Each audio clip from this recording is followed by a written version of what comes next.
to, Bouncer had a fucking fight with arms in it, and basically, as somebody that does fighting all my life, you look at what people are doing online, and you think you can do better because you've been doing like combat sports such as MMA or boxing, and you see people like Arms and Bouncer doing it, and you think, oh, I could do better. For most people, they sit there back at home and they think that, but some people say, oh, actually, I could actually do better than that. They speak up, and then they get criticised, a bit like the Eubanks. Eubanks get criticised for being deluded because they believe in their abilities and they see a way to do it. It's a bit like Jake Paul, but Jake Paul goes a bit too far with saying he can beat Canelo. So it can seem like deluded, but I think like as he said he sees himself in the future probably beating Canelo. Didn't say it currently, and you know, like he said, everyone's entitled to dream with Eddie Hearn. Talking of dreams, knife down, gloves up is the dream for us, and we are looking to open up a gym. So the biggest fights that we can put on and the best entertainment we can do, the more closer we are to that dream, that goal. Freeze Up Burns would have been an excellent fight at Wicked and Bad 2, but that didn't happen. Now he's supposed to have 1 fight and 3, that didn't happen. And he called out for somebody, and I said I'd fight him. He then pulled out at Wicked and Bad 2 and said, oh, I've got any sorts of manager, we'll go pro. And then now Wicked and Bad 3, like Wicked and Bad 3's on the horizon, and he's done the same again. He's supposed to fight, pulled out the fight. I've then tried to get the fight with him. He now has trolled me. As much as people call me a troll, he's the one who's trolled me because I ain't got the fight, have I? At the end of the day, this is twice now, and I've had people do this in the past where they'll call me out online, they'll say they're definitely up for a fight, you know, they'll ask for ridiculous money, we'll offer it, and then for some reason they won't fight again, and it's the same cycle again. He's going pro, and it's a good excuse, and everybody believes him. Nobody believes me. I'm the deluded boxer who believes in myself, but I've gone out and proved a lot more than most people. Don't get credit for it. People get more credit for doing less. At the end of the day, what? How can you side with somebody that criticises people like Andy Joshua or criticises people like Nate Diaz? Well, at the end of the day, I don't criticise them as individuals and them as people. I think that Andy Joshua is probably one of the best people in the world, and I used to idolise him so much, like so much. You have no idea how much I idolised him, and I was a number one fan. I had his AJ hat on. I was on the floor seats. I was behind him.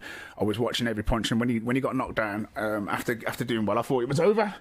And my heart sank, but he got up and he gave us the best heavyweight fight we've ever seen. The best heavyweight fight we've ever seen. Like, that for me was just like, experience the best heavyweight fight. Now, I never seen Wilder versus Fury in America. I didn't see it, but it looked like a spectacle. It looked like something really good, but I always enjoyed Joshua's fights more. And I think we can all agree on that, because only with the trilogy for Fury, he really brought real excitement to his boxing matches. Like the fight against Dylan White wasn't very exciting, but you know it was great to see for Fury. What else have we got? Yeah, me and Freezer would have been a good fight. We're trying to bring that fight to Birmingham. We offered him stupid money. His team don't want it, and rightly so. I mean, I've got way too much more experience than him, and at the end of the day, it turns out that, you know, he wants to go on to being a world champion, and I think the only route for that is professional boxing. It's not unlicensed fighting what I'm doing, but he would be an exciting fight, and I think everybody would love to come and see that fight. So, yeah, there's been lots of big fights on the internet now, and people realise it's all about profile and interest and all these things. And I've always done this stuff before this internet stuff was around, so I'm just being myself. Do you get what I mean? And I think like now, obviously, fucking things like back when you were a kid.